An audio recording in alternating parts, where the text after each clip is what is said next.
Na época da guerra, havia o repórter Esto, da Rádio Nacional, não havia televisão. E todos acompanhavam a guerra pelo repórter Esto da Rádio Nacional. O slogan do repórter Esto era testemunha ocular da história. Eu digo isso, eu fui também testemunha ocular da história, só que da Defensoria Pública. Foi muito bom. Estar aqui hoje é muito bom. Quando você recebe um convite desse, pô, você bota a melhor camisa, pega o paletó que estava lá e, enfim, muito obrigado, pô. Estou feliz da vida. Por isso até que eu estou hoje dando meu melhor sorriso para que vocês guardem essa lembrança, porque os períodos, mesmo os de muita luta, foram vitoriosos, foram bons. Estou muito emocionado, muito feliz da vida, talvez numa situação ímpar, porque quem não tem memória não tem presente, não tem futuro.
O que era a Defensoria Pública? Todos queriam saber.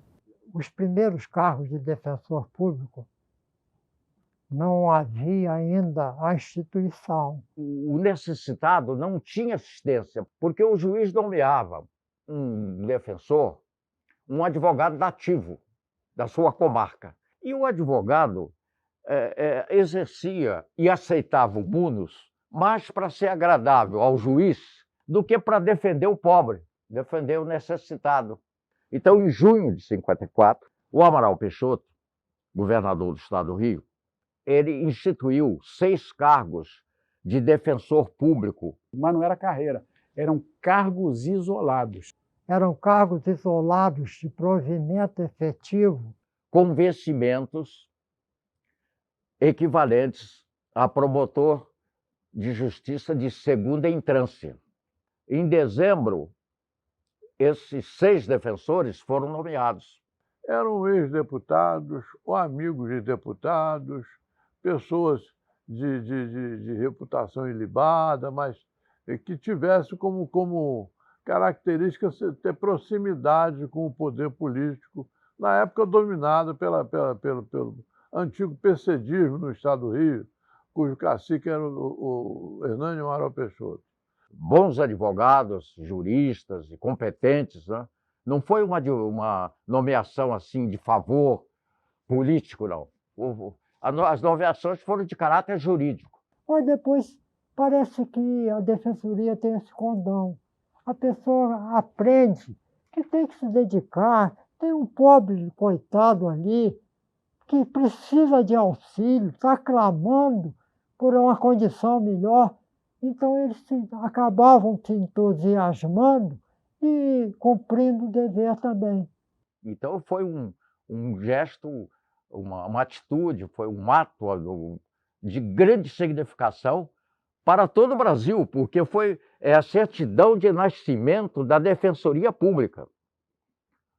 O decreto 2188, de junho de 1954, é a certidão de nascimento da Defensoria Pública no país.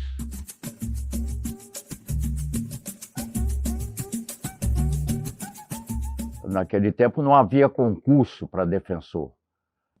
Os que tinham o QI elevado, mas não QI de inteligência, o QI de quem indica, eram logo colocados como defensores públicos efetivos. Eu não tinha QI tão elevado, então eu fui nomeado com outros tantos funcionários, advogados já, como substituto. E ficamos alguns anos como substituto. Eu acho que sou jurássico, 66 foi meu ingresso, sem ligação política nenhuma com o Estado do Rio, mas através de um conhecimento e de um convite de um procurador-geral da Justiça daquela época, daquele Estado, Paulo Antônio de Oliveira, através de um trabalho que eu fiz para ele aqui no Rio de Janeiro, enfim, a gente se conheceu, tivemos um relacionamento profissional, e ele até me perguntou se eu gostaria de ser defensor público no Estado do Rio de Janeiro. Eu não tinha conhecimento pessoal com ele, virei defensor público substituto. Eu fui ser chefe do serviço de imprensa do Palácio do Ingá, a sede do governo fluminense, e ao final do governo o governador Paulo Torres me chamou ao gabinete e disse que ele seria candidato a senador, que deixaria o governo, e logicamente eu também deixaria, e qual o cargo que eu teria prazer de ser na administração pública. Eu disse a ele, se Vossa Excelência está me perguntando, eu direi que é o cargo de defensor público. Eu sempre sonhei em ser defensor público. Nesse ínterim, como eu não vislumbrava a possibilidade de me tornar defensor efetivo, eu então fiz o concurso para o Ministério Público. E não fui tomar posse. Por quê? Porque nesse ínterim eu fui efetivado. O governador Miguel Couto baixou uma lei efetivando os substitutos, de um modo geral. Então eu fui galgado ao cargo efetivo. Aí não fui tomar posse na promotoria, porque tinha a vocação de defensor. Já era defensor substituto, já atuava nas férias de licença dos titulares. E passei a ter um amor pela Defensoria Pública, um amor de querer dedicar, junto com Fontinelli, Ferola, Hertal, e de vamos fazer dessa instituição que ela seja tão respeitada quanto a magistratura e o Ministério Público. E parece que conseguimos.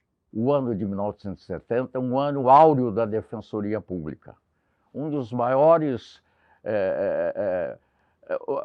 a concretização de aspirações da Defensoria, de aprimoramento do seu trabalho e tal. Foi a partir do ano de 1970. Era composta do José Fontinelli Teixeira da Silva, Idiel Coelho Silva e Aloísio Gavazzoni. Esses três elaboraram uma minuta de um decreto que estabelecia concurso para a Defensoria Pública, né, com carreira paralela à de promotor, independência da promotoria, mas ainda sob a chefia do Procurador-Geral da Justiça.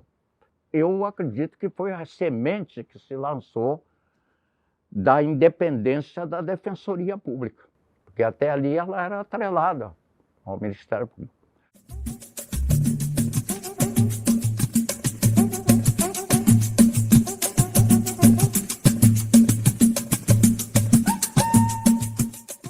Funcionários públicos do Estado, eles poderiam participar de um concurso de readaptação.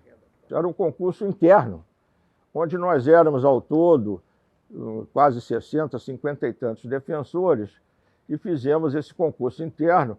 Entre os readaptados, eu cito apenas dois, para simbolizar o valor desse concurso de readaptação. Humberto Penha de Moraes e Lígia Maria Bernardi. Tivemos, inclusive, um curso muito bem elaborado dentro da própria Procuradoria-Geral da Justiça, ministrado por defensores e outras autoridades da área judiciária, com pleno êxito por alguns meses. Esse concurso não foi muito fácil, não. Apesar de ser um concurso interno, a maioria perdeu.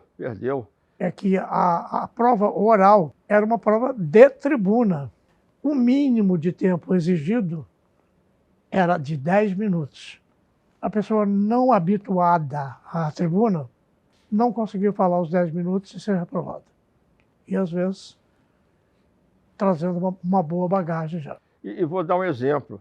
Um dos colegas nossos, já falecido, Walter Faria, não sei se vocês conheceram, fez esse concurso comigo e fez o público, pouco depois. E passou, teve uma classificação melhor no público do que no interno.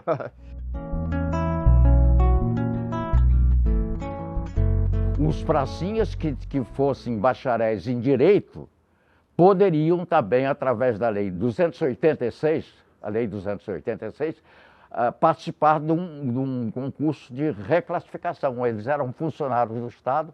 Eram ex-combatentes, vinham de um curso de reclassificação e foram nomeados defensores. O Fernando Ramalho foi um defensor excelente e tinha sido pracinha.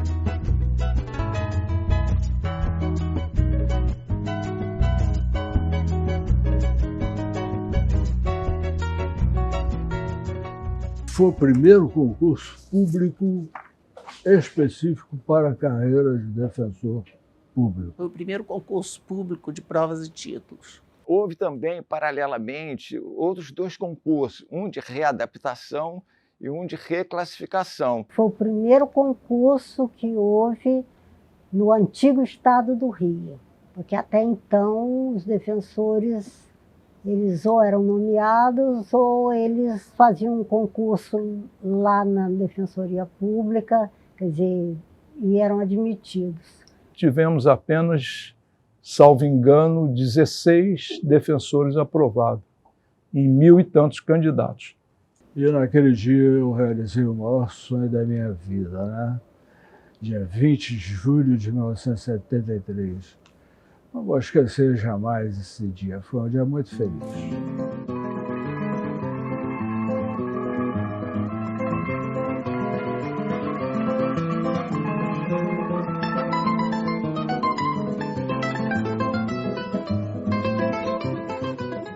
Quando eu estava no 2º ano da faculdade, que eu conheci uma defensora pública chamada Carmen Abraão. Eu morava no pensionato e ela morava nesse pensionato. Aí eu fiquei apaixonada pelo que ela mostrava, pelo que ela fazia.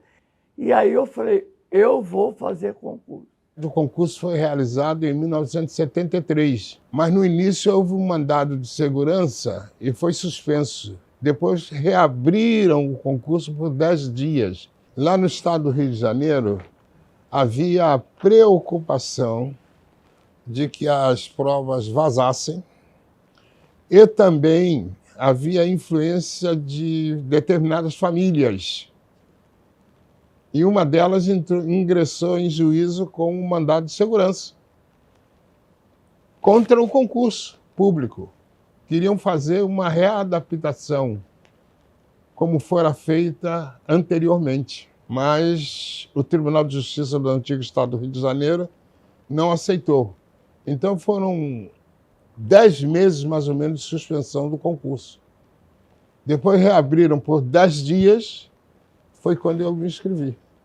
E outros se inscreveram também. Depois que eu tirei em direito penal naquele concurso de comissário de polícia, falei com meu pai, se eu não parar para estudar, eu não passo no concurso. Eu tenho que estudar 12 horas por dia no mínimo. E ele disse, olha, casa comida e roupa lavada você tem. Eu não tenho dinheiro. Consegui passar no concurso, mesmo com 3 filhos. Eu parei de advogar, estudei muito para conseguir passar no concurso. É que as pessoas não acreditavam nas pessoas negras. Muitos achavam que eu jamais passaria naquele concurso. E eu passei. Aí veio a unificação, foram suspensos todas as nomeações. Embora tenha ficado em 32º lugar nas provas finais, eu só fui nomeado em 77 porque haviam 2 outros concursos, e ainda dependendo de nomeação de algumas pessoas, que eram funcionários públicos do Estado e fizeram, no início da Defensoria, os concursos chamados de readaptação ou de reclassificação. Das vagas existentes, 1/3 era para os concursados, 1/3 era dos reclassificados e 1/3 era para os readaptados. Acontece que o governador Faria Lima, almirante, cheio daquelas histórias, né? Ele se recusava terminantemente a nomear tanta gente assim de uma vez só. E isso se tornou um problema de natureza política e um imbróglio que a gente não conseguia desvendar. Bom, as notícias eram tão ruins e disseram que tinha que arrumar alguém com muito prestígio que chegasse ao chefe de gabinete, ao chefe da Casa Civil, que eu esqueci o nome dele, que ele faria com que o Faria Lima nomeasse todo mundo. Liguei para o Zé Tenório. Zé, estou com esse problema assim, assado, preciso ser nomeado e a fusão criou um certo problema aí, como é que você pode me ajudar? Vou falar com o senhor Binato, que era o dono da concessionária Chevrolet de Petrópolis. Fomos lá, conversamos com ele, fizemos uma exposição, fez uma tratativa lá com o chefe de gabinete, com o gabinete civil, e quando foi em dezembro, eu estava em casa, eu morava na Fagundes Varela, chegou a Helenice Romano gritando, Nilton, Nilton, Nilton, fomos nomeados.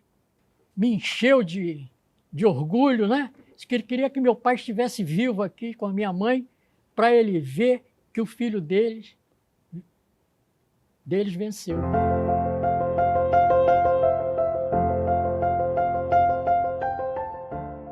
Tal qual na Bíblia, diz que no início era o caos. O que havia de defensoria pública? Era um lugar onde não tinha nada. Eu estou vendo essa riqueza toda aqui. Era um espaço debaixo de uma escada. Perguntei ao escrivão, escuta, onde é a sala do defensor público? Ele disse, não, doutor, o defensor público não tem sala não, é aquela mesa ali. Você não tinha sala, você atendia muitas vezes embaixo de uma escada no fórum. O local de atendimento é fantástico. Eu e Miguel Pereira, eu sentava no muro da linha do trem. Então, o fórum era uma loja que suspendia assim, a porta e nós ficávamos na beira da linha do trem, sentados, ia um, saía, entrava o outro. O atendimento era feito em um anexo da Igreja Católica, distante pelo menos uns 2 quilômetros de onde era o fórum. Teve um chamado Magalhães, ele trabalhava debaixo de uma mangueira lá em Magé, porque o juiz tirou o defensor do fórum. Então eu me lembro que eu atendia as pessoas do lado de fora do fórum, quer dizer, do fórum não, de uma sala que seria o fórum, debaixo de uma jabuticabeira ali. Então as pessoas tinham uma cadeira, a gente botava a mesinha ali e eu atendia o pessoal ali debaixo da jabuticabeira.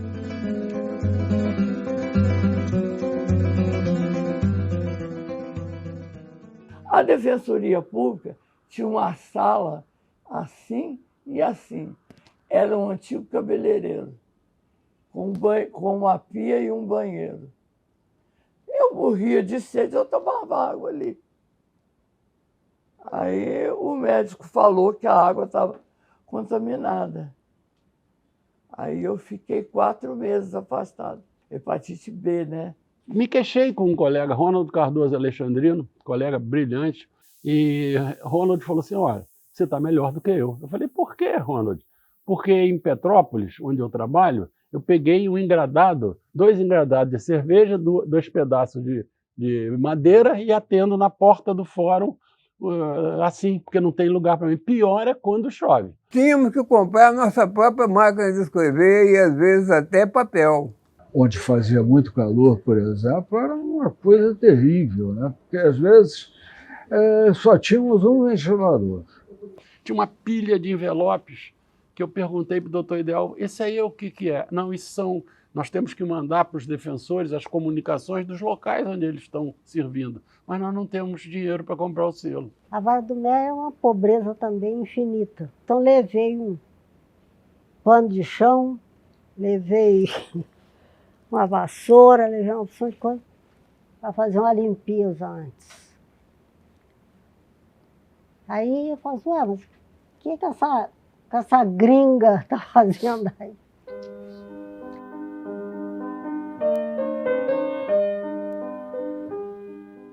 O defensor acumulava inúmeras comarcas.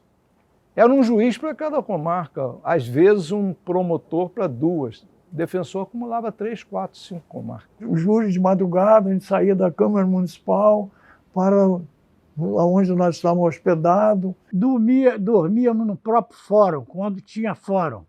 Em São Fidélis, era uma clientela muito grande, assim. Então, eu pegava a chave do fórum com o diretor lá, com quem era o juiz, que era o diretor do fórum, etc. E tal.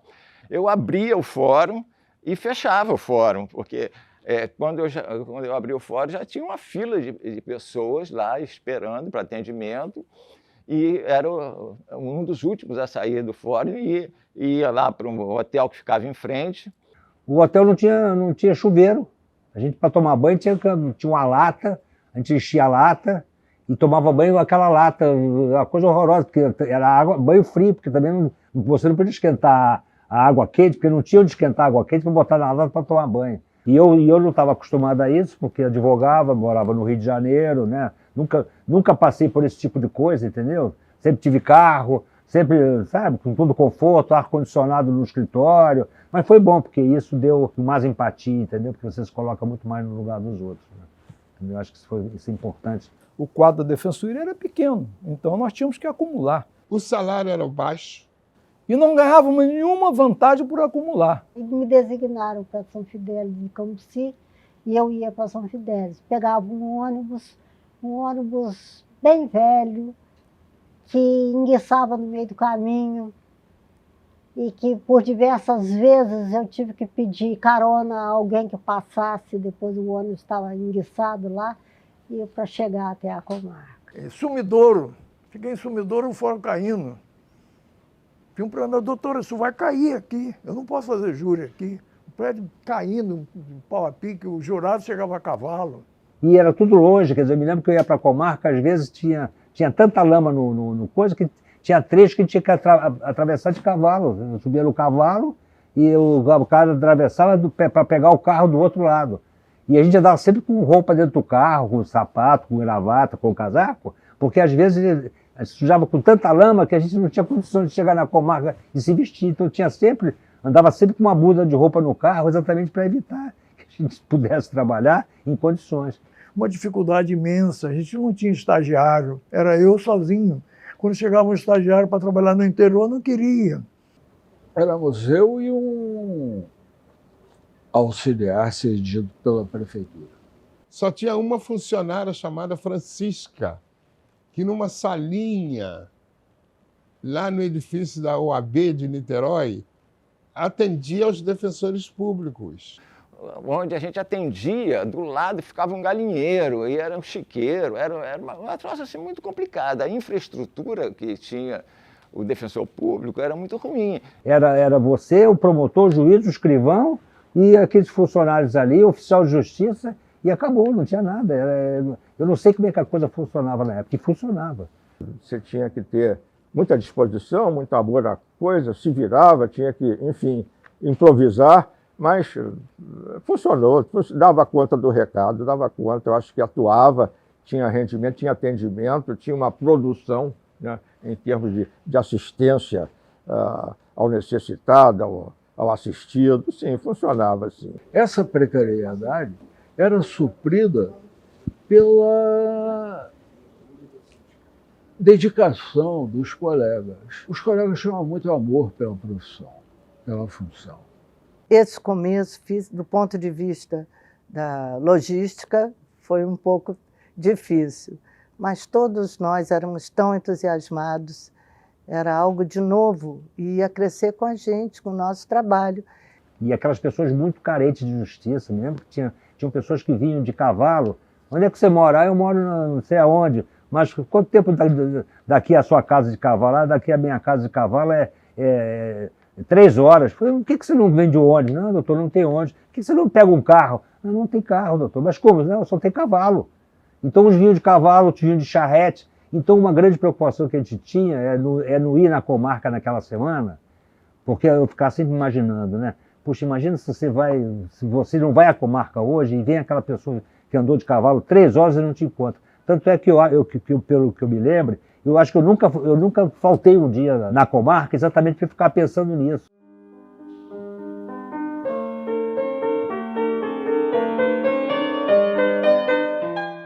Eu estava em Macaé, servindo em 2 varas ao mesmo tempo, com 2 juízes e 2 promotores. Às vezes eu fazia 2 audiências ao mesmo tempo. E havia no fórum uma garagem vazia, no fórum não, na casa onde funcionava o fórum, no terreno, vazia, que eu conversei com o juiz, ele disse que era possível fazer uma separação de madeira para eu atender, e inclusive iam me arranjar uma estagiária. Eu conversei com o prefeito, não, doutor, vamos fazer. E nada. Vamos fazer e nada. Chega o carnaval, uma escola de samba desfila com um monte de troço de madeira, que doação da prefeitura. Eu falei, né?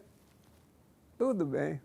Aí eu cheguei na fila e disse, olha, eu não vou parar de atender, porque inclusive vocês estão vindo aqui muito cedo, com risco de assalto, pelo que eu estou sabendo.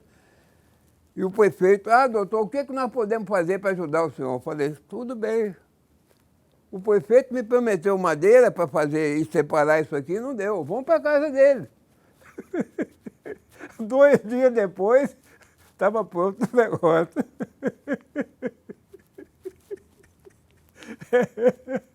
Como é que foi que o senhor foi atender na praça lá em Cambuci? Fala para ele, que ele não sabe como é que foi a história. Não tinha onde você trabalhar, não era isso? Acho que eu briguei lá. Brigou. Brigou, normal. Era o quê, né? Brigou. O juiz devia adorar ele, sabe, Augusto? Só que não, né? Por amor, né, Rafael?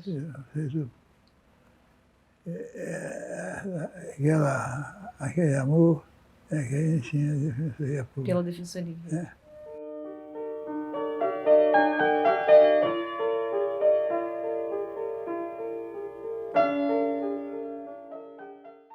Quando eu tomo posse como defensor público, se eu não me engano, foi no dia 17 de dezembro de 74. E como eu disse também, já no dia 19, eu já faço o primeiro júri da minha vida em Campos. Foi um júri exitoso e lembro que o acusado e tal, ele levou no dia seguinte um leitão todo limpinho já para mim, etc. Eu agradeci muito, mas não podia levar o leitão comigo, que eu estava de ônibus e fui para São Fidélis, então o leitão ficou lá em Campos. As pessoas ficavam tão agradecidas porque você estava lá, você ajeitava, você ajudava. As pessoas ficavam... Cansei de chegar lá, o cara me levar um frango. Uma vez um cara me levou um tatu com a casca e tudo, e o tatu vivo. Porra, mas por que eu vou levar o tatu? Não, doutor, isso aí, o mais difícil é tirar essa casca do tatu. Mas depois, eu falei, o que eu vou fazer com o tatu? Não, o senhor pode comer uma carne muito boa. Não, vou comer carne de tatu.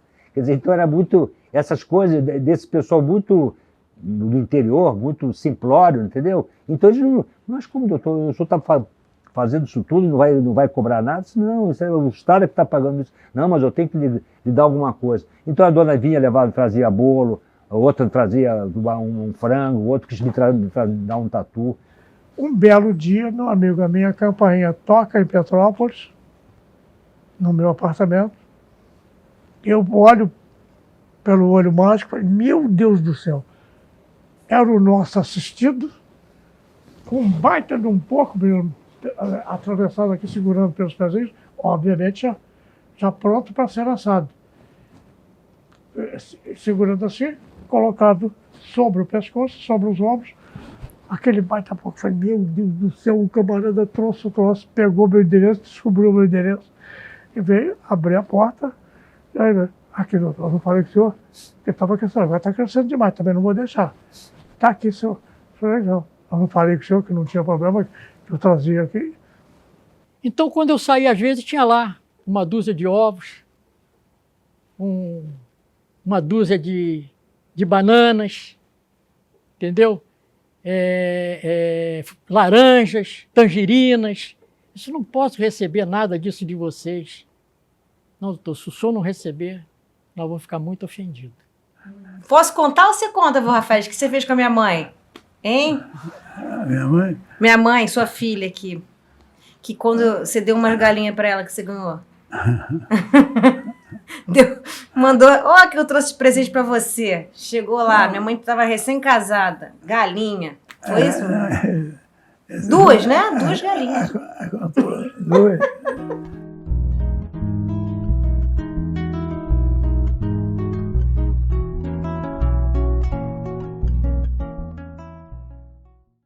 O momento mais marcante foi a tensão que a gente viveu na fusão. Antes da fusão, foi um momento de muita angústia, tanto para os promotores como para os defensores. Porque nós estávamos numa encruzilhada, né? Se prevalecesse o organograma da Guanabara, o defensor era início de carreira e como é que nós íamos ficar?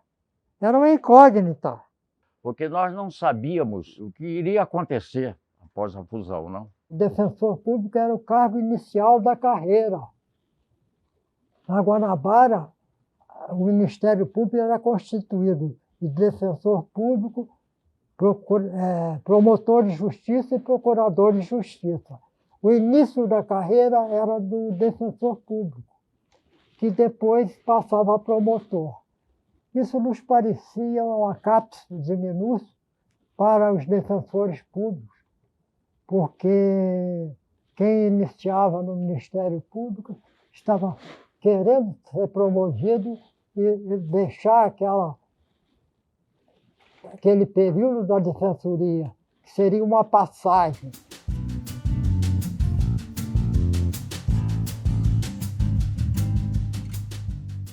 E nosso projeto do antigo Estado do Rio prevaleceu sobre o da Guanabara. Então aquilo foi marcante. A afirmação da defensoria na fusão foi um momento crucial para a nossa evolução. O defensor público e não o aspirante a promotor foi que surgiu. O Eval já era defensor lá no Tribunal de Justiça em Niterói, designado, né? E veio para o Rio, foi designado para o tribunal aqui, do novo Estado do Rio. Bom, e num dos primeiros julgamentos aqui do Rio, o presidente da Câmara Criminal deu a palavra ao defensor público. E os desembargadores estavam desatentos, né, à palavra ao defensor público. E então o Eval assomou a tribuna e começou a defender o réu. E foi num brilhantismo excepcional. E os desembargadores sentiram até um choque, porque não estavam acostumados antes. Era início de carreira do Ministério Público. Então o defensor público estava ali para cumprir a sua missão, visando a sua promoção, a promotor. Ele não tinha aquele amor à defensoria, não era apegado ao cargo como nós éramos Nós éramos defensores, nós não éramos promotores.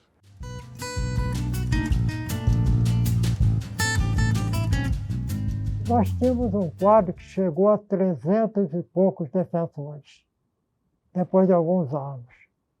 Entendeu? E quando o Ministério Público e a Defensoria, no novo Estado do Rio, tiveram as suas leis próprias, os defensores que faziam parte do Ministério Público foram para promotor, foram elevados à condição de promotor. Para a Defensoria foi um choque muito grande, porque eles foram promovidos. Os defensores que eram defensores do Ministério Público foram promovidos. Nós tivemos que arcar com a carga de 40 defensores públicos para assumir o que era da antiga Guanabara. Foi uma loucura, porque primeiro que nós não dávamos conta de tudo aqui no Rio. E segundo que nós deixamos lá Niterói e os municípios também desfalcados.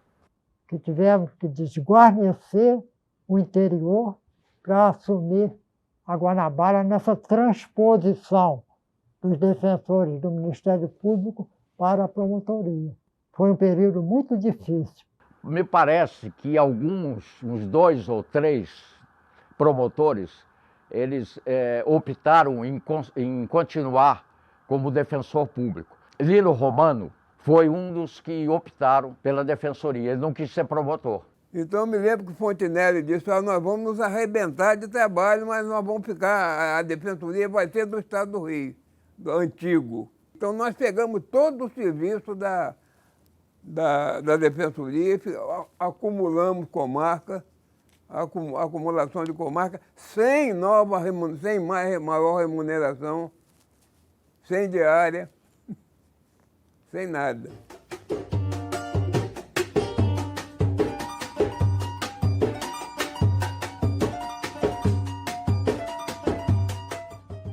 Houve também um problema muito sério de vencimentos. Porque os vencimentos na Guanabara eram muito superiores ao do antigo Estado do Rio, tanto para os promotores como para os defensores. A diferença vencimental era uma coisa horrorosa. Houve unificação funcional, mas não houve unificação vencimental.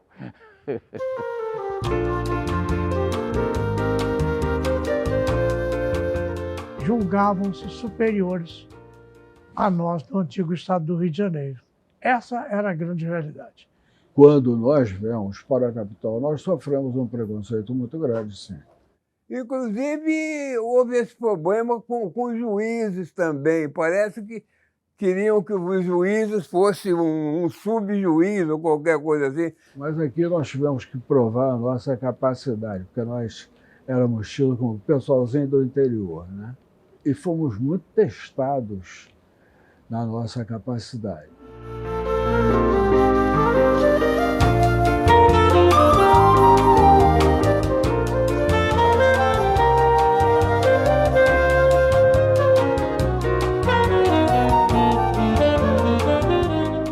Foi um período muito difícil, porque os embates de interesses de um lado e de outro fechou a questão de que a Defensoria Pública tinha que constar da Constituição do novo Estado do Rio, que constou através dos artigos de 82 a 85. Houve um jantar no Le Buffet e o governador Faria Lima compareceu.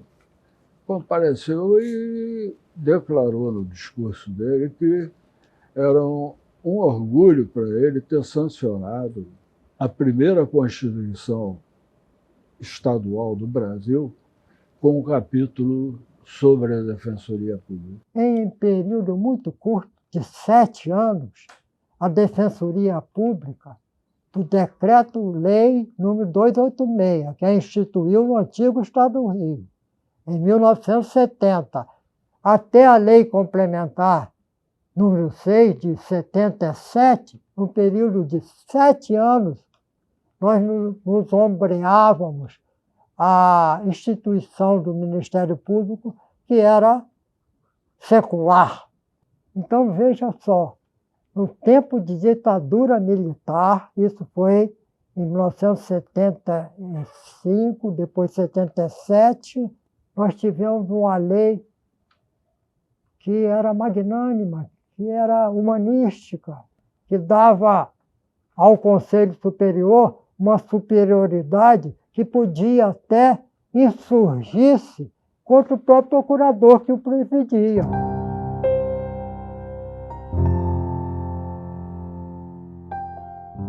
Nos anos 60, o concurso ele era precedido por uma fase preliminar de investigação sumária.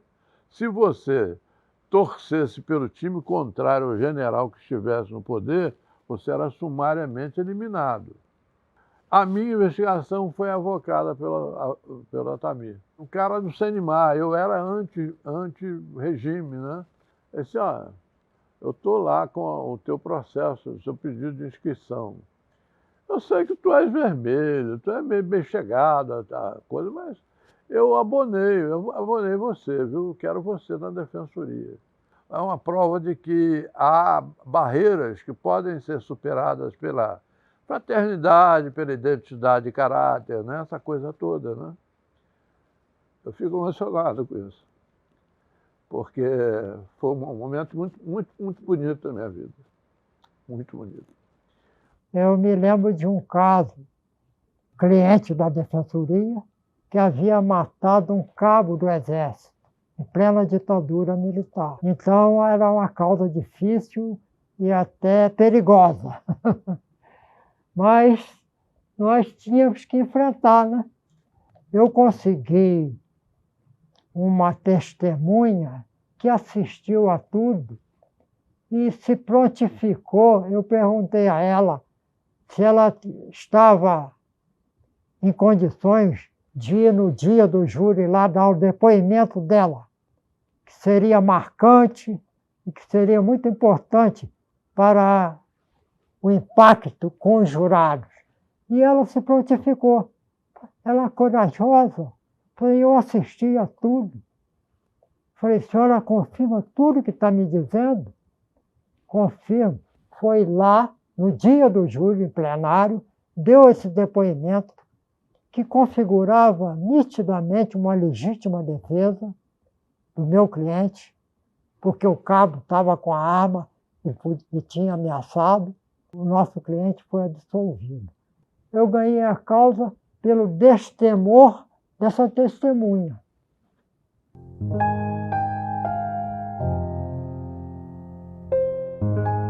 O meu caso da Defensoria Pública é um caso atípico, muito peculiar. Lá nos idos de 1969, eu tive que interromper a minha carreira. Na verdade, a polícia invadiu minha casa, atrás de uma documentação que já estava, pediram para eu guardar a documentação e invadiram a casa e eu me prendei. Naquela época, depois do AI-5, ato institucional número 5, não havia habeas corpus, prisão significava tortura, talvez morte. Então, eu fugi, morava em Niterói, vim para o Rio, casa de amigos, e dei uma procuração para minha mãe, que entrou com um pedido de licença sem vencimentos, mas foi negado. O procurador-geral, o Ministério Público, negou, por pressão também na época dos militares, e deu um prazo para eu comparecer. Eu não compareci, é claro que não, e depois eu consegui fugir para o Rio Grande do Sul. E aí, como eu não compareci, ele preparou e o governador baixou um decreto me exonerando por abandono de cargo. 10 anos depois, quando veio a lei da anistia política, entrei com um requerimento para reingressar na Defensoria Pública. O meu requerimento ele foi para um procurador, foi para dar o parecer. O parecer, no caso, é aplicar a lei, aplicação direta da lei. No meu caso, era evidentemente o caso previsto na lei. Mas ele não deu parecer nenhum, engavetou. Quando eu vi que ele estava engavetando, eu pedi a um procurador, a um promotor amigo de minha família, que fosse falar com o colega dele, porque ele não estava dando.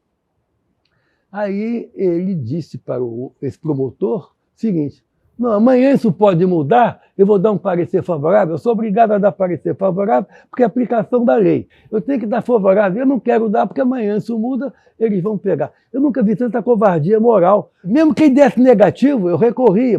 O que não podia era engavetar e pode dizer que prescreveu o meu caso e eu perdi o prazo para reingressar na Defensoria Pública. Ele fez pressão, depois ele falou com o desembargador conhecido dele, o desembargador telefonou e pediu para ele dar o parecer, não importa qual fosse. Enfim, o procurador acabou dando o parecer, e aí esse processo de reintegração correu, levou algum tempo, e eu fui reintegrado à Defensoria Pública.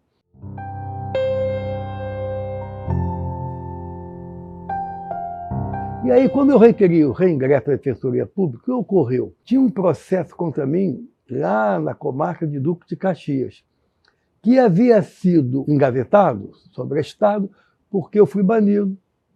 Quando eu retornei, um promotor de lá, cujo nome eu não lembro, ele desengavetou o meu processo.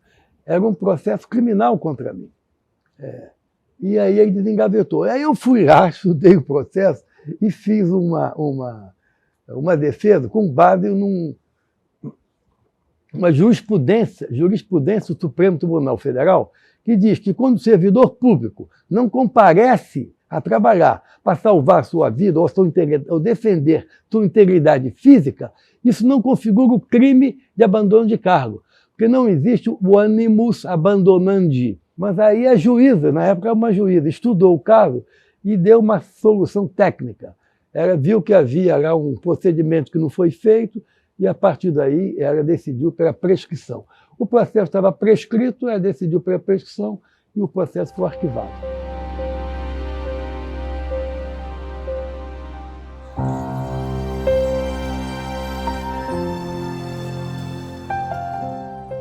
Então, nós éramos o patinho feio lá do Ministério Público. E o Faria Lima, que foi um grande governador para nós, quando se cogitou de fazer a Constituição do Estado, ele nos ofereceu, ele chamou os coordenadores, coordenador e subcoordenador, o pessoal do gabinete lá da Defensoria Pública, perguntando se queria que incrustasse, escrevesse na Constituição a Procuradoria-Geral da Defensoria Pública. Infelizmente, o pessoal não quis. Estava muito dividido. Não, está bom, precisamos de Procuradoria agora. Alguns membros da Defensoria que gostavam de ostentar o logo do Ministério Público. Nós queríamos já a nossa independência, mas a maioria seguiu o Fantinelli. E o Fantinelli queria. Ele tinha muito medo da gente ser excluído do MP. Quando a fusão viesse, da gente sair.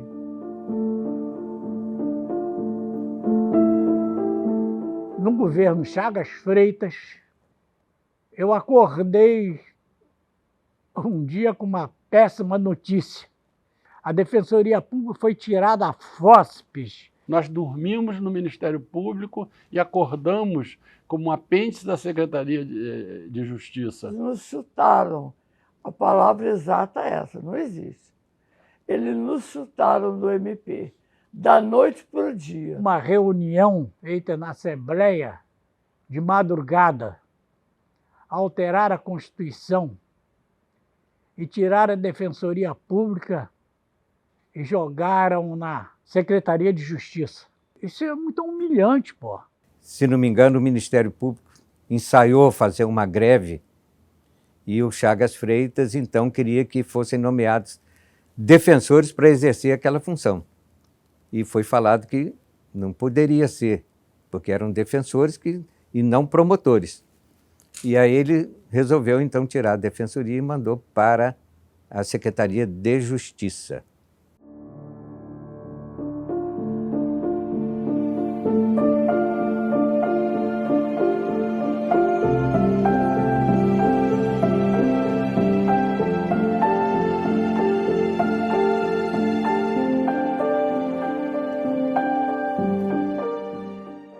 outro fato muito grande foi quando o governador Brizola assumiu o governo do Estado.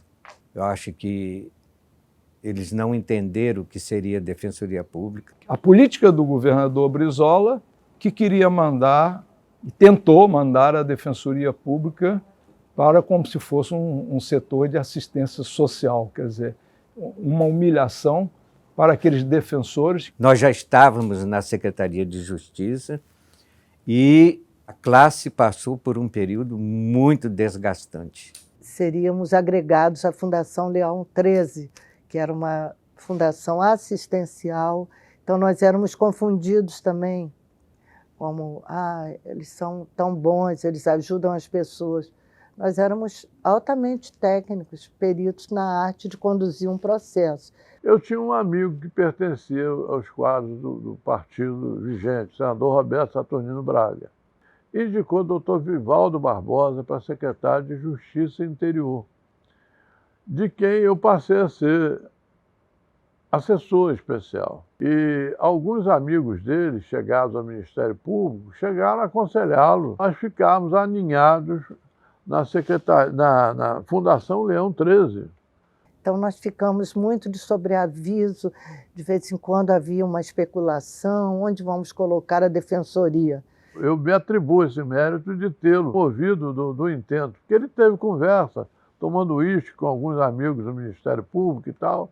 Ele chegou, me pegou no carro, convencido que o modelo ideal era estruturar a carreira dentro da Secretaria de Assistência. A Fundação Leão XIII tem caráter assistencial. Nós seríamos um apêndice da Fundação Leão XIII. Eu vim brigando arduamente com ele e chegamos aqui no edifício Estado de Sá, já com outra ideia. Disse, então vamos deixar o que a categoria decidir.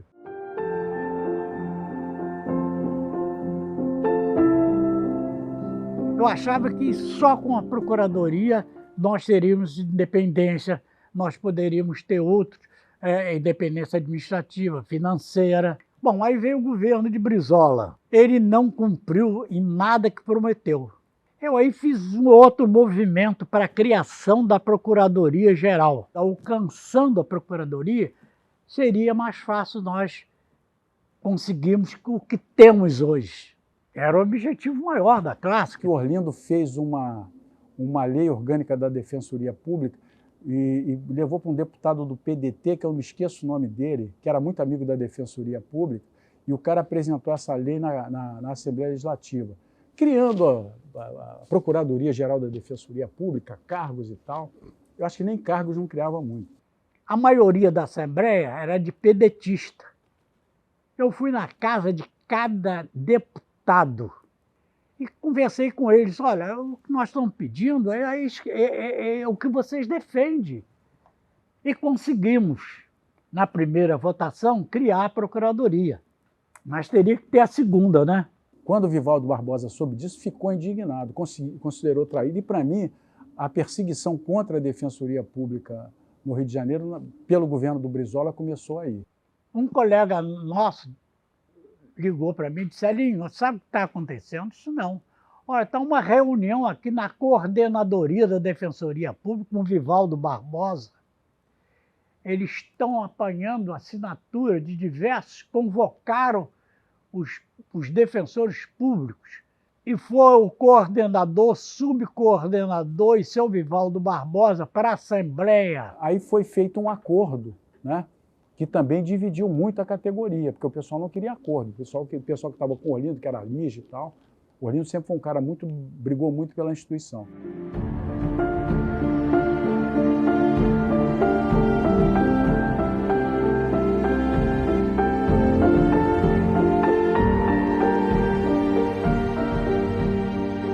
O momento mais marcante para mim foi quando o governador Moreira Franco foi inaugurar a Defensoria Pública de Arraial do Cabo e lá houve um almoço e durante esse almoço o governador Moreira Franco anunciou que ele havia sancionado a lei criando a Procuradoria-Geral da Defensoria Pública. Esse momento aí foi inesquecível. Ah, aquilo ali foi maravilhoso. Eu chorei que nem louco outra vez quando estava sendo promulgada a emenda constitucional. Agora, eu fiquei triste quando a emenda constitucional não nos deu tudo. Nós conseguimos, afinal, nossa procuradoria, mas continuamos ganhando menos que promotor.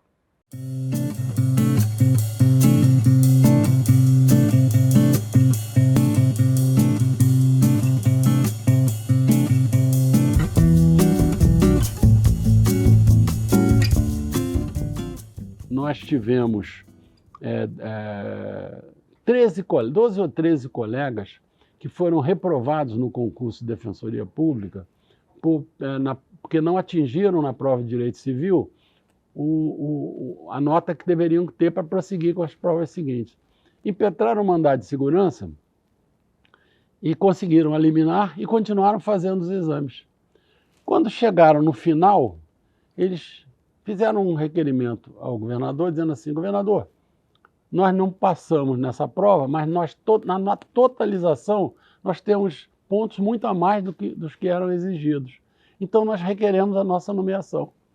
Foi submetido ao Conselho Superior da Defensoria Pública. Eu, claro, fiquei vencido e eles foram nomeados, reprovados. E o que aconteceu?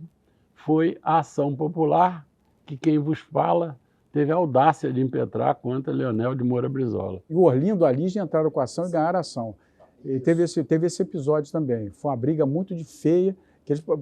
Por isso é que eu digo, o Brizola passou a não gostar da defensoria. Que foi uma audácia de um defensor público ir contra o governador, quando eu era o coordenador da Defensoria Pública, nomeado por ele. Se não fosse isso, nosso concurso não teria essa mácula que seria imperdoável.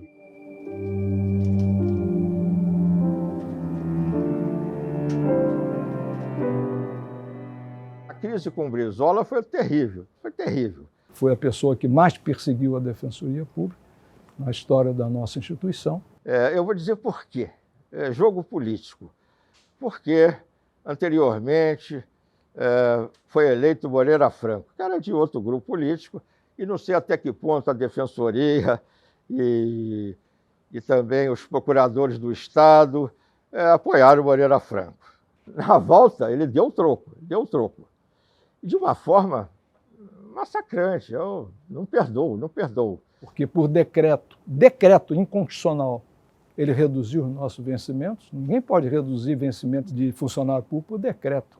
Isso não é uma questão política, não é uma questão ideológica, é uma questão legal. Você tinha o que se chamava aumento geral, pegava essa inflação do ano todo e uma vez por ano o reajuste para todo o funcionalismo.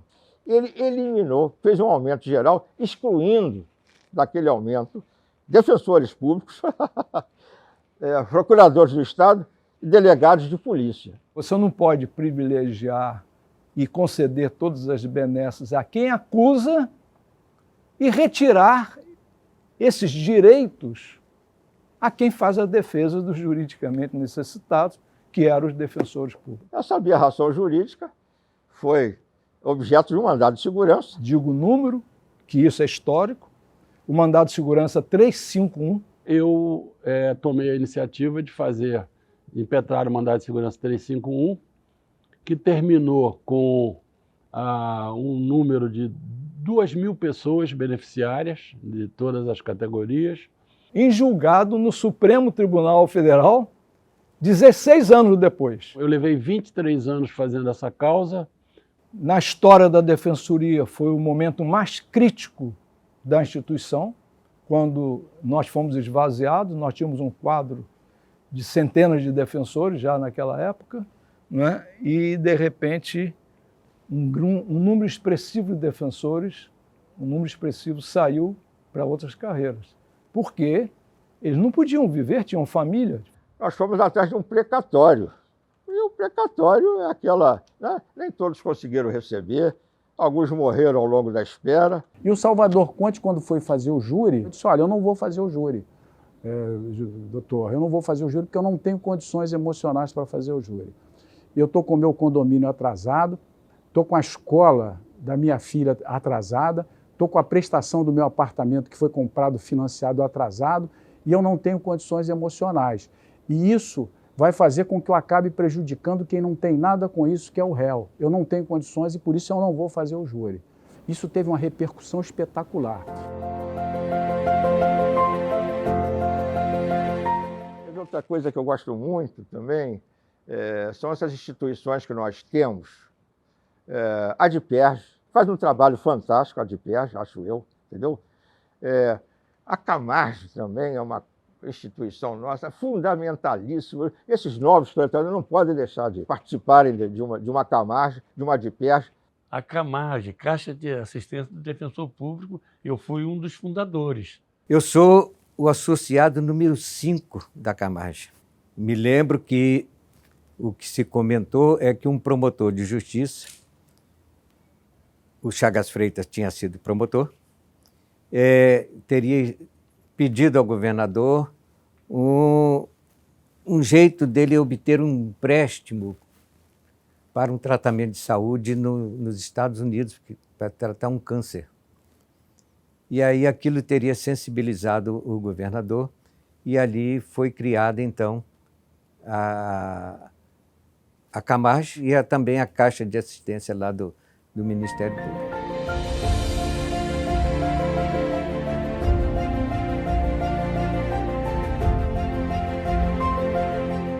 O Varela, o Manuel de Brito Varela, que foi presidente por várias gestões, assim, por várias vezes, da Camarge, considero assim, uma das pessoas importantíssimas da instituição, porque ele cuidou com muito carinho.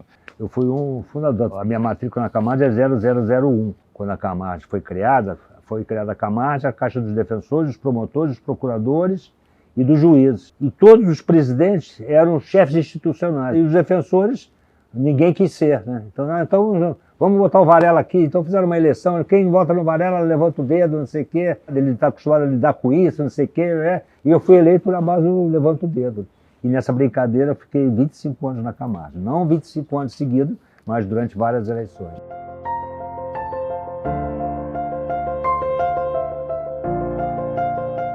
Nós não tínhamos nem onde ficar. Então o que eu fiz? Eu tive que alugar uma sala aqui na Rua São José. Fui o fiador, eu e minha mulher fomos fiadores da sala, porque não tinha nada, não tinha outro estalo. Foi a Caixa que se tornou mais importante. Tanto é que nós, durante a minha administração, eu adquiri quase 20 imóveis no Rio de Janeiro. Você sabe que a Camarge é uma coisa muito pessoal. Você, quando liga para a Camarge, você fala com o presidente da Camarge, né?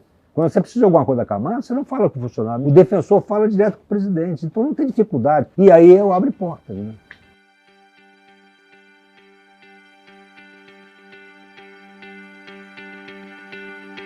A Defensoria é um celeiro de líderes, sempre foi. Por quê? Porque o defensor era um homem preocupado, e é até hoje, com a questão social. E onde há uma liderança forte, liderança com bons propósitos, é razoável, é natural que haja divergência. Eu gritava mesmo na Assembleia da ADPERJ.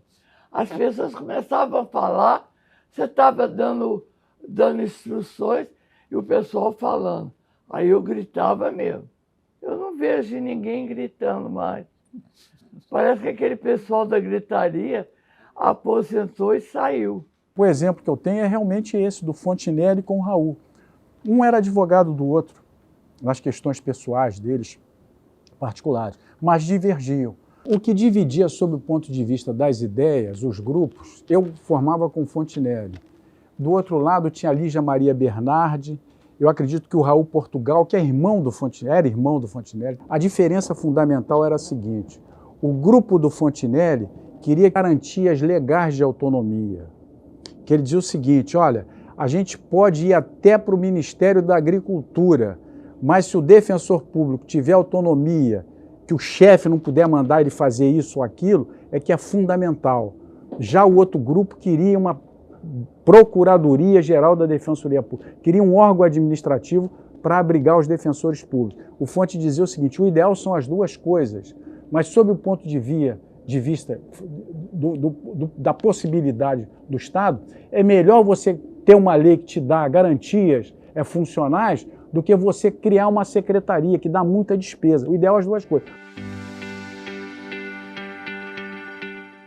Houve uma cisão em 81, 82, Fontinelli de um lado e Rovani Tavares de outro, numa cisão enorme entre eles. Numa defasagem de salário, o governador chamou a diretoria da Associação da Assistência Judiciária, primeira a ser fundada, que era o Palácio, e disse, olha, eu vou dar o aumento a vocês, mas eu não posso, tem uma eleição agora e eu não posso dizer para vocês, mas eu tomo um compromisso com a diretoria, isso no Palácio Guanabara. Terminada a eleição, eu dou esse aumento que vocês querem.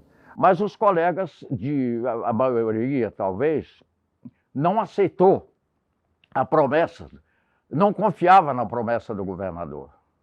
A turma queria fazer greve, a turma queria ir lá no palácio, pegar o Chagas Freitas, jogar ele lá de cima no chão. E resolveram fundar uma associação à parte. Criou-se duas associações. O Fontinelli continuou dirigindo uma, do antigo Estado, e o Rovani aqui com outra e tal.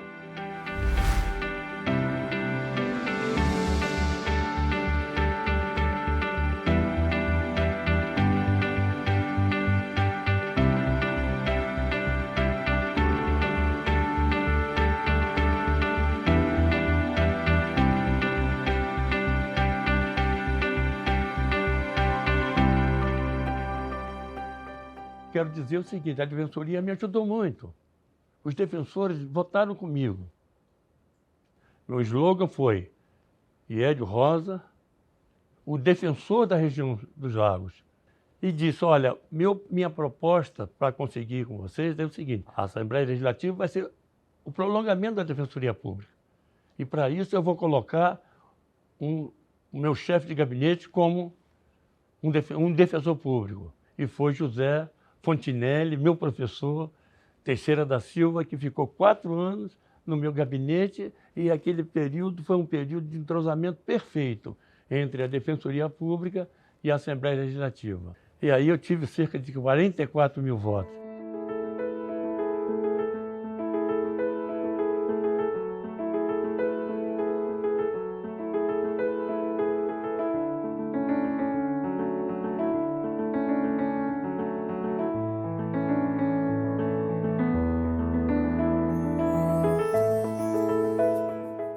Numa entrevista que eu dei há tempos na Fundação Getúlio Vargas sobre a Defensoria Pública, a entrevistadora me perguntou se o senhor tivesse que destacar um defensor que fosse o símbolo da Defensoria Pública do Estado do Rio de Janeiro, qual seria o defensor que o senhor destacaria? Eu destaco o nome de José Fontinelli Teixeira da Silva.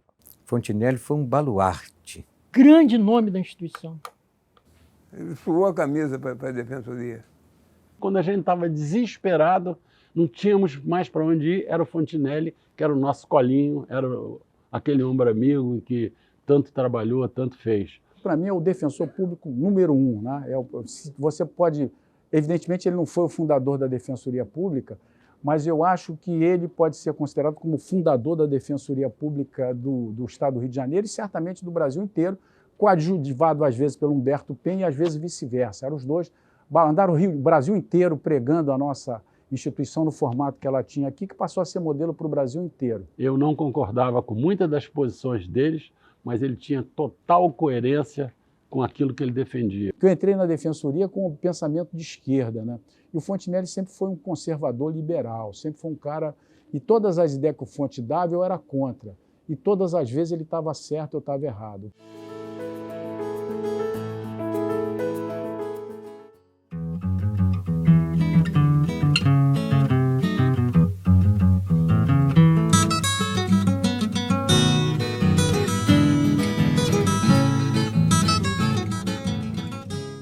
Me aparece um dia lá, para mim, uma senhora com uma filha de 12 anos, Ana Paula, um cidadão que tinha morrido, um português com bastante recursos, ali na área da Tijuca. Eles moravam essa Ana Paula e a mãe, numa comunidade ali em Vila Isabel, lá em cima. Uma coisa, eu não subi lá, mas efetivamente muito pobre, né? E o inventário estava quase sendo ultimado, já com 3 herdeiros, 3 homens, adultos. E a Ana Paula era filha dele, porque a mulher me garantia que era filha dele. Não precisava investigar a paternidade, já estava reconhecida. Em cima do laço, em cima da partilha, já no gabinete do juiz, eu, promotor, juiz, seguramos a partilha e chamamos os 3 herdeiros, fizemos uma audiência lá para que eles refizessem aquela partilha, que proposta eles fariam. Eles fizeram, sabiam, eles tinham ciência de que a Ana Paula era a filha do pai deles. Estavam ocultando, precisavam dividir por 3, deixa sonegação de herdeiro, né? O patrimônio era bom, eu sei que a Ana Paula saiu da favela, um apartamento na Tijuca, apartamento de 2 ou 3 quartos, e mais verbas também, alguns bens, patrimônio, umas ações, enfim. A Ana Paula foi estudar em colégio particular na zona da Tijuca. Isso é a Defensoria Pública, meu amigo, isso é emocionante. Isso é melhor do que a advocacia. Você consegue afetar a realidade social, ao pobre, ao hipossuficiente. É emocionante. Eu estava em 1988, nessa 17ª Vara de Família, e atendia muitas ações, muitos pedidos de investigação de paternidade, né? E numa dessas ações, num desses processos, que a mãe do menor se chamava Kátia, eu acreditei piamente que ela estava falando a verdade. E na audiência era muito comum o investigado levar 2, 3 amigos, né, que falavam que aquela moça tinha relações sexuais com eles, né? E nós naquela época, né, como você sabe, só tínhamos o exame para negatória da paternidade, o exame de sangue, né? E eu triste porque pela prova produzida na audiência, certamente a ação ia ser julgada improcedente, né?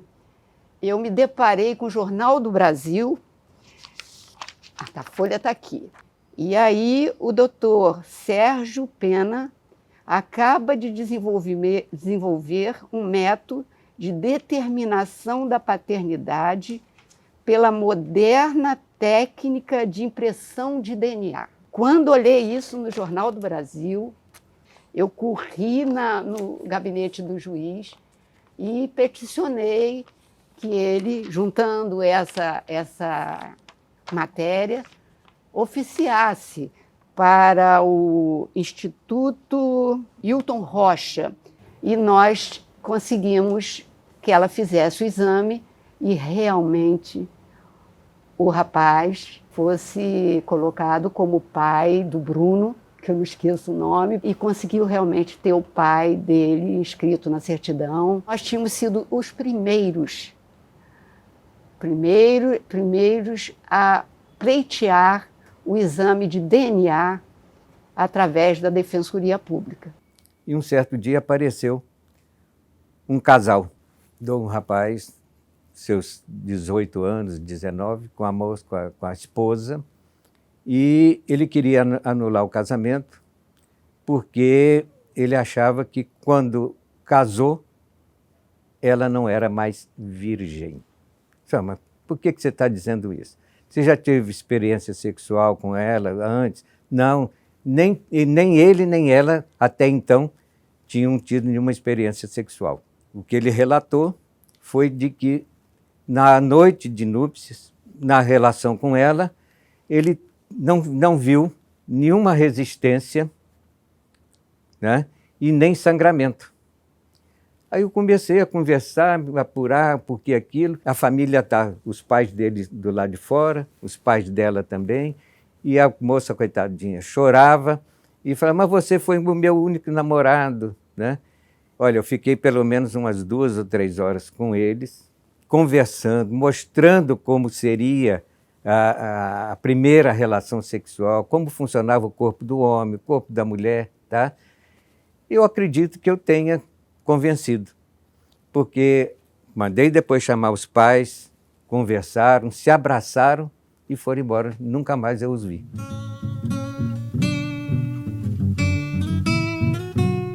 Você tinha uma frase inquisitorial toda preparada pelo delegado. O delegado que não funcionava era o escrivão que fazia, não tinha computador. Então eu fazia uma pergunta só e acabava com o processo. Chegava, quem que interrogou o senhor na delegacia? Foi a pessoa que batia a máquina? Foi a pessoa que batia a máquina. Era o escrivão que presidia, não era o delegado, eu ganhava o júri. Porque o júri ele é integrado por leigos, pela população, que são várias profissões que estão ali julgando. Então, se você for um bom argumentador, um bom estudioso da prova e veemente, brigão mesmo, você vai ganhar o júri. Você tem que olhar para o jurado, semblante, olho no olho, bater na mesa, xingar, falar, partir para cima do promotor, que aí você leva vantagem. Eu levava vantagem nesse aspecto. Eu matei meu marido estava dormindo, eu matei com 5 machadadas na cabeça. Bom, meu grande momento na defensoria foi quando eu absolvi essa mulher alegando legítima defesa. Eu perguntei, a senhora tem certeza de que ele estava dormindo? Ele falou, não, doutor, às vezes ele fingia que estava dormindo, quando eu deitava na cama ele acordava e me batia. Dessa vez ele estava, inclusive, com um facão. Tem a fotografia do quarto com o facão. Estava no processo. Na cadeira ninguém tinha visto ainda. O promotor desesperou, né, porque não havia essa prova no processo. Eu fiz em plenário. Nesse dia, ele começou a dar uma surra na filha, quebrou um dedo da filha. A mulher resolveu chamar a polícia, foi no DPO, o policial disse que não se metia em briga de marido e mulher. Ela voltou, quando ela voltou, o filho dela faz um sinal para ela entrar pela porta dos fundos. Falei, por quê? Porque ele botou uma bacia para fazer barulho quando ela entrasse e ele matasse ela com o facão, que estava em cima da cama. Quando eu ouvi isso tudo, ela estava grávida de 4 meses. O promotor sugeriu homicídio simples, homicídio culposo, eu falei, não, legítima defesa. Quando a gente sai de um júri desse, a gente acha que tem um par de asas nas costas. No júri de Niterói, eu fui designado para fazer 3 julgamentos. O Itabaiana me chamou, doutor Silvio, o júri aqui, nós vamos acabar rapidinho, a gente faz um acordo, o réu sai com a cadeia pequena e porque eu dou aula na faculdade. Eu digo, excelência, tudo bem, eu aceito. É só o promotor pedir absolvição que eu falo 5 minutos. Resultado, ele não teve acordo, eu absolvi os 3 julgamentos com negativa de autoria. Ele ficou furioso comigo, eu disse, doutor, não podia fazer de outra maneira. Não podia fazer de outra maneira, minha tese é negativa de autoria. Eu não posso falar 5 minutos. Aí eu absolvi, ele ficou zangado comigo, mas eu não posso. O primeiro júri que fiz como defensor público foi um caso de homicídio. Eu consegui provar que a esposa do seu Sebastião não havia sido morta por ele, mas ela se suicidara na piscina, onde eles eram caseiros, com várias provas. Uma delas, os 2 chinelinhos dela estavam juntinhos à borda da piscina. E eu pesquisei na literatura nacional e estrangeira e diziam os escritores que geralmente o suicida fazia isso. Foi 5-2 para a Defensoria Pública. Uma história que eu posso contar, eu era do 2º Tribunal, o Zé Augusto foi defensor do 2º Tribunal do Júri. Ele deixou na gaveta dele várias cópias de petições, várias cópias. E ele era o promotor do júri. E eu peguei manuseando, aí vi as alegações preliminares dele, né, que nós chamamos de defesa prévia. Né? Requer testemunha, as da denúncia protestando por substituição, requeiro, folha de antecedentes criminais da vítima, ele, Zé Augusto. Eu guardei aquilo comigo. Estou no júri. Ele, aí eu passei a fazer... Porque o doutor está pedindo folha de antecedentes criminais, jurado. A vítima não está em julgamento, a vítima descansa. Doutor Silvio, isso não existe. Existe sim, Excelência. Eu aprendi com o mestre a fazer isso. Mas que mestre é esse? Foi Vossa Excelência. Eu não posso mostrar. Pode dar nulidade no júri, mas Vossa Excelência permite que eu... Pode mostrar, está aqui, João, as alegações de primeira cópia do doutor Zé Augusto. Aí ele me xingava, depois... Você vai para o júri, é uma guerra. Você criticou, quer dizer, então eu ganhava o júri assim.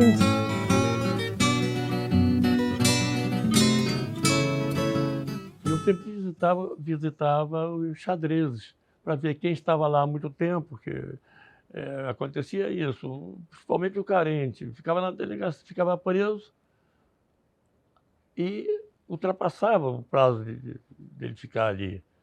E naquele tempo, quando não se podia fazer um flagrante para outro crime, fazia o flagrante de vadiagem. Aí ele disse, olha, eu estou aqui por vadiagem. Mas eu digo, e você tem profissão? Aí ele disse assim, eu sou músico. Aí eu digo, então você fala para o juiz que você é músico. No dia da audiência, ele apareceu e o juiz, ao ser interrogado, o juiz perguntou qual era a profissão dele, se ele era vadio. Não sou vadio, não, eu sou músico. Quando ele disse que eu sou músico, o juiz, que eu também não sabia, ele disse, eu também sou músico. Aí eu imaginei, pô, se ele não sabe nada de música, ele vai ficar preso. Aí o juiz fez lá um levantamento, colocou as notas musicais tal, e deu para ele. Aí ele foi, ó, esse aqui é sol, fá, si, ele conhecia tudo de música, na verdade ele era músico. Aí eu dei uma risada e o juiz também sorriu e liberou o meu cliente. Tinha um casal que estava separando e tinha que se fazer um inventário dos bens da casa, né? E eu perguntei a ele, o senhor, o que o senhor quer ficar? Ela pode ficar com a geladeira, a mesa, as cadeiras e outras coisas que tiver lá em casa. Agora, a cama do casal eu não permito, porque eu não vou admitir que ela durma com outro homem na cama que eu comprei. 10 anos depois de ser defensor, eu visitei um cidadão em Cabo Frio. Quando eu bati na porta, ele me atendeu e deu um sorriso. Eu digo, opa, deve ser conhecido, deve ser amigo. Eu disse assim, olha, eu sou candidato a deputado estadual, vim aqui ver se você podia me ouvir e me dar o voto. Eu moro em São Pedro da Aldeia, tal, trabalhei muito tempo em Cabo Frio. Ele disse para mim, eu sei que você trabalhou muito tempo em Cabo Frio. Você pediu a minha prisão quando eu era defensor público, há 10 anos. A gente há 10 anos, o senhor ainda se lembra? Me lembro. Eu digo, então você me desculpe, eu vou sair daqui e vou para outro lugar. Pô. Aí ele me chamou na saída e disse, vem cá, mesmo assim vou votar em você. Aí eu saí todo fortalecido. Na audiência, uma testemunha do réu não comparece, falei, vamos substituir. Falei com ele, vamos substituir? Não, não tem. Quem? Não tem gente para substituir. Então, o que eu fiz? Eu olhei o processo e arrolei a mãe do réu. Pelo menos ela vai dar um depoimento sobre a conduta do réu e tal coisa. Aí eu falei, como é que é o réu como cidadão? Ela, da pior qualidade. Me batia, tomava meu dinheiro e vivia bêbado, não queria nada com o trabalho. Ele é meu filho, mas eu digo isso. O juiz olhou para mim, fez aquela cara gaiata, né? Essa me marcou, que às vezes nem mãe a gente pode confiar nela, né? Em São Pedro da Aldeia foi o seguinte, houve um processo crime em que o acusado, o cliente da Defensoria Pública, ele atropelou lá um cidadão. Então, no dia da audiência, eu pedi a ele que levasse uma testemunha. Ele levou a testemunha. O juiz foi, perguntou, escuta, o senhor sabe alguma coisa a respeito? Não, eu vim aqui só dar uma informação a respeito dele, que é homem de família, trabalhador, honesto.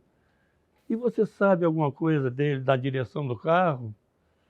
Ele disse, sei. E ele é bom motorista?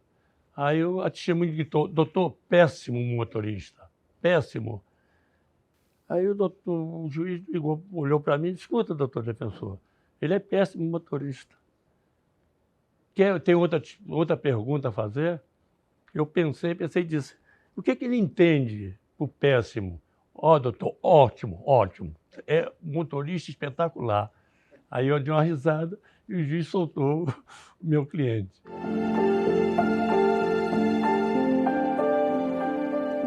Nós, defensores, tínhamos um direito de morar, dormir, pernoitar num quarto do clube de Miguel Pereira.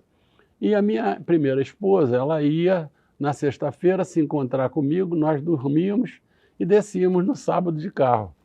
E a juíza, a doutora juíza, me chamou e disse, olha, doutor defensor, está uma situação muito chata, porque o senhor sabe, Miguel Pereira é uma comarca pequena, seu pai foi juiz aqui, a sua família é acreditada, mas não fica bem o senhor dormir com essa moça aqui todo fim de semana no hotel. Eu falei, mas doutora Maria Helena, essa é minha esposa. Disse, então nós temos que fazer um almoço para mostrar para a comarca que o senhor é casado com ela. E eu não acreditei, mas foi feito o almoço, a doutora Maria Helena Pellegrinetti de Lourenço, o promotor, num domingo com toda a comunidade de Miguel Pereira, onde eles viram que eu era casado com minha primeira esposa. O fato engraçado era o meu tamanho e meu marido me acompanhava para o interior, né? Ele era advogado, é tabelião, né? E ele me acompanhava para me dar segurança, assim, no transporte, né? E sentava numa mesa ao lado. E aí a fila era enorme para ele e 1, 2 pessoas para mim. Era muito engraçado, né? Que eu tinha que dizer, não, a defensora sou eu. Eu estava em Madalena, Santa Maria Madalena. Não havia celular.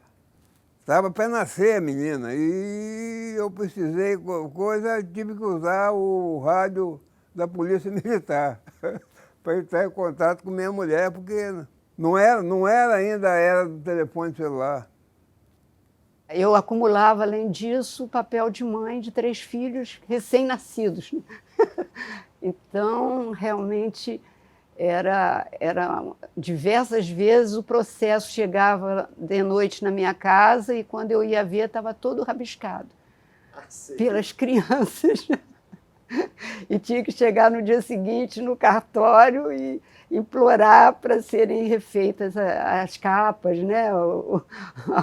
Porque era impossível administrar 3 filhos pequenos e o trabalho, porque eu tinha que trabalhar à noite para no dia seguinte produzir, né? Só por amor que eu estou fazendo isso, contando isso publicamente, porque foi um amor verdadeiro. Eu fui visitar a vara, muito bem recebido. Quando eu saí da vara, no corredor D, eu dou de frente com uma mulher muito bonita, linda, muito bem vestida, muito bem tratada. E ela me deu um olhar tão penetrante que eu acho que o meu foi tão igual ou mais intenso do que o dela. E nos olhamos. Eu saí, fui andando e falei assim, meu Deus, do jeito que eu estou, é muita areia para o meu caminhão. Quando foi na semana seguinte, eu fui assumir a 38 criminal. Encontrei lá 5 estagiárias. Uma delas era a Naira. Ela mudou a minha vida. Você está entendendo? Se ela não tivesse aparecido na minha vida, eu hoje não estaria aqui. Eu estaria louco ou esquizofrênico. Tive a honra de ser casado com uma defensora pública das mais atuantes, uma mulher extremamente digna, que honrou a Defensoria, fez parte do Conselho Superior da Defensoria por votação e honrou essa instituição. E ela nunca quis ser outra coisa também na vida, a não ser defensora pública. Ela faleceu ano passado, no dia 16 de janeiro do ano passado, e eu sinto uma imensa saudade. Como profissional, como defensora, ela deixou um legado, porque nem todo mundo deixa legado, ela deixou um legado para muitos defensores e para a sociedade carente do Rio de Janeiro.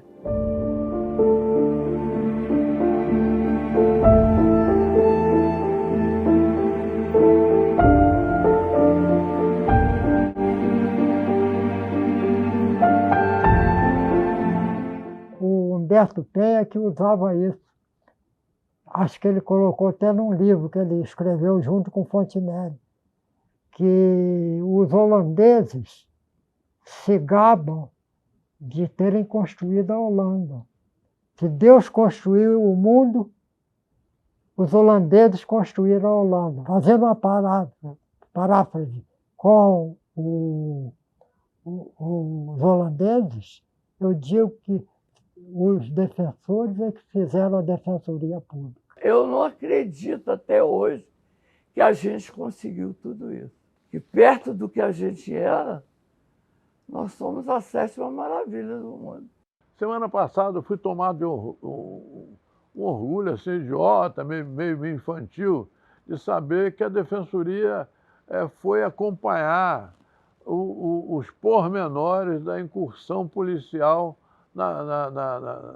no Complexo da Penha. Eu disse, poxa vida, que coisa boa, que é essa defensoria que a gente sonhou sempre, né?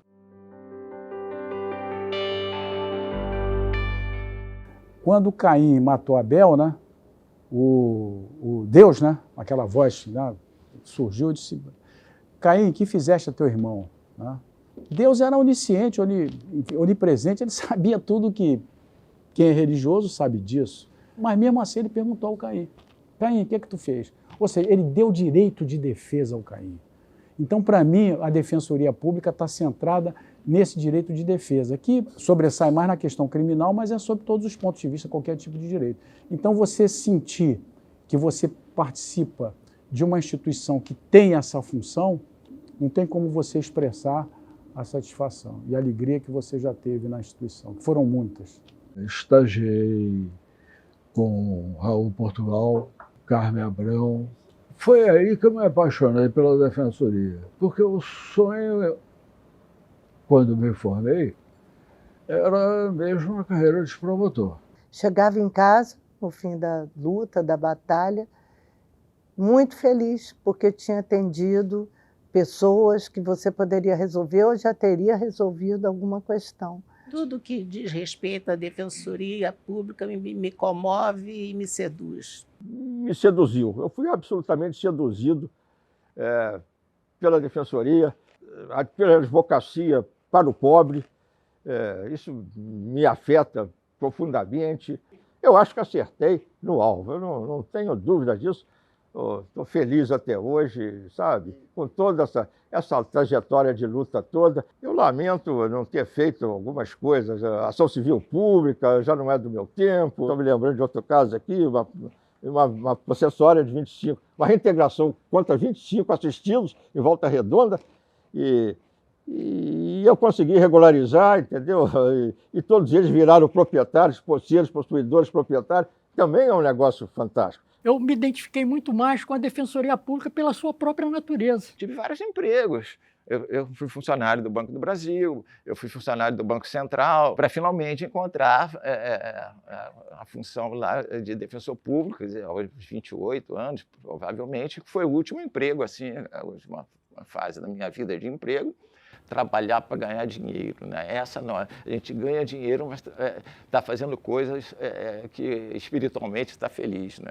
Que a defensoria se tornou, como nunca deixou de ser, a instituição jurídica mais bonita de todas as outras, onde nós somos pagos para fazer o bem. Foi uma dádiva que eu tive na minha vida, proporcionada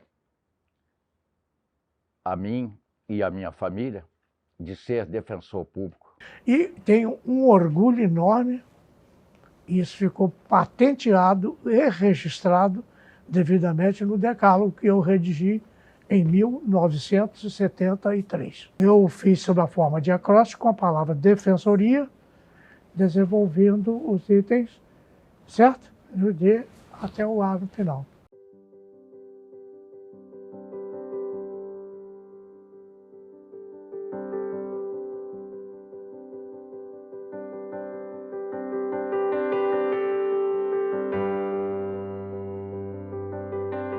Muito orgulho, muita satisfação por ter tido a sorte de conseguir fazer carreira naquilo com que eu me identificava. A Defensoria Pública, para mim, ela representa tudo. Tudo que eu conquistei na vida, eu devo à Defensoria Pública. Eu vejo lá de cima do meu apartamento a Defensoria Pública da União. Isso, para mim, é maravilhoso, porque eu me lembro da Defensoria Pública toda vez que chego à varanda, chego na janela, aí me dá uma saudade do tempo de atividade. Hoje eu tenho muita saudade dos meus tempos de júri. Eu tenho muita saudade dos meus tempos de tribuno. Eu tenho muita saudade da minha querida e abençoada tribuna. Hoje eu estou com 80 anos, mas cheio de vontade para um dia ainda voltar a fazer um júri. Eu fui fazer uma audiência na Baixada Fluminense, né? E durante a espera da audiência, né, eu vi uma defensora pública, né, trabalhando, né, jovem defensora pública. Pô, me deu uma saudade, eu fiquei muito emocionado, vendo ela atender a parte com aquele carinho e tal, depois ir lá no corredor, sentar, botava a moça do lado, conversava, botava o réu do lado, conversava. Aí eu senti muita saudade. E a gente faz a diferença, né? A gente não se preocupa com honorários. Defensoria não tem isso. Você trabalha com direito em grande quantidade, você tem que criar soluções onde às vezes não existe, sem se preocupar com honorários. Foi o período mais feliz da minha vida. É muito bonito, é muito gratificante. Confesso a você que teve júri que eu participei, que no final me saía até as lágrimas. E eu pensar comigo mesmo, pô, será que fui eu que lutei por isso, que dei causa a isso? Ah, mas eu fiz isso porque eu sou defensor público. Então eu jogava minha alma naquilo que eu participava como defensor público. Supera tudo, supera o dinheiro que se recebe. Você que chega no final de um júri, o réu ali acusado, algemado, absolvido, tira as algemas e ele diz para você: muito obrigado, doutor. Tem coisa que pague isso? É formidável. Vou combater bom combate. Guardei a fé. Né? E agora, como dizia o Paulo, né? Guardei a fé, guardei a fé. É uma coisa extraordinária. Você dá oportunidade às pessoas que não têm condição financeira de ter sucesso nas ações que promovem, serem atendidos com toda a boa educação, a atenção.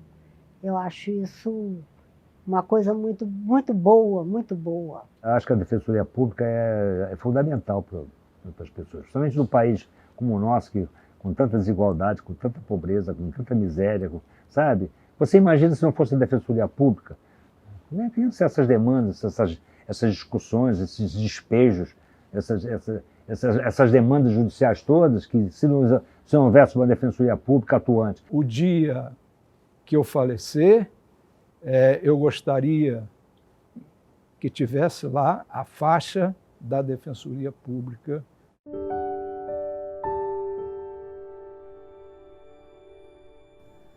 Os que estão ingressando agora na Defensoria Pública, primeiro, meus parabéns. É uma luta, foi uma batalha difícil, vocês conseguiram. Mas a luta mesmo vem agora. Faça o bem, né? Procura fazer o bem, justificar a existência aqui. E, aliás, na parte criminal, eu não tenho a menor dúvida sobre isso, O defensor público é o único que cria. Seja advogado. Defensor público não é ministro nenhum, ele não é enviado de Deus, não é coisa nenhuma, ele é um advogado. O defensor tem que ser solidário, tem que ser atencioso, fazer a coisa de coração. Muito importante a solidariedade. Nós estamos aí num mundo, sabe, desumano, um capitalismo desumano. Eu acho que defende os direitos dos cidadãos e da cidadania brasileira, sabendo que no Brasil a desigualdade social é enorme. Havia uma senhora que limpava um foro antigo, onde hoje é o necrotério de Mendes. E a filha dela, uma garotinha escurinha, de 6, 7 anos de idade, ouvia da mãe o seguinte: olha, o defensor é negro. Ele estudou muito para chegar no cargo. Você também tem que estudar se quiser ser alguma coisa. Anos depois, mais de 20 anos depois, aquela menina se transformou em uma brilhante advogada. Pela influência que tive ali no Foro de Mendes. Eu acho que o defensor público existe para servir a população, não para servir a defensoria pública. Como eu disse no meu decálogo, dedica-te de corpo e alma a teu nobre mistério. Ser defensor é viver lutando. Onde houver um grão que seja de verdadeiro direito, não deve regatear ao atribulado, ao pobre, ao miserável, o consolo e o amparo judicial. Isso eu tirei, eu fiz questão de ler e escrever, eu tirei do meu discurso na prova de tribuna. Vai haver muito trabalho, mas é um trabalho muito gratificante. É um trabalho que dignifica a pessoa humana. Vocês serão recompensados. Se não forem materialmente, serão recompensados espiritualmente. E que eles se lembrem que nós somos, de certa forma, privilegiados. Por que eu digo que somos privilegiados? Porque nós temos uma profissão de assistir ao necessitado, assistir aquele que mais é vulnerável. Isso é altamente gratificante, até para a alma da gente. É isso a defensoria, e vale a pena a gente lutar por ela.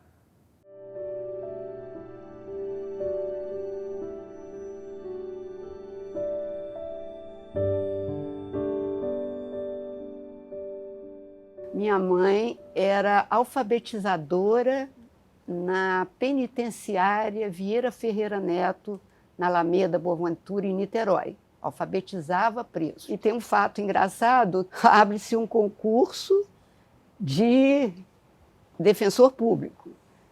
E a minha mãe, aí que eu tenho que falar, né, ela me inscreveu e eu passo na prova. O reconhecimento das provas foi na OAB. E como eu não tinha o mínimo interesse de ser defensora pública, ela foi lá fazer o meu reconhecimento. E os colegas meus depois me contavam que quando dizia a minha nota, ela dizia, é minha filha. E foi cada nota que ela via, de 8, de 7, de qualquer nota, ela gritava. E o pessoal da plateia escutava ela gritar. Depois me contaram isso, né? E eu dei essa alegria a ela, né? É difícil falar, né? De ter realizado o sonho dela.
Mas quando eu cheguei era só eu de mulher.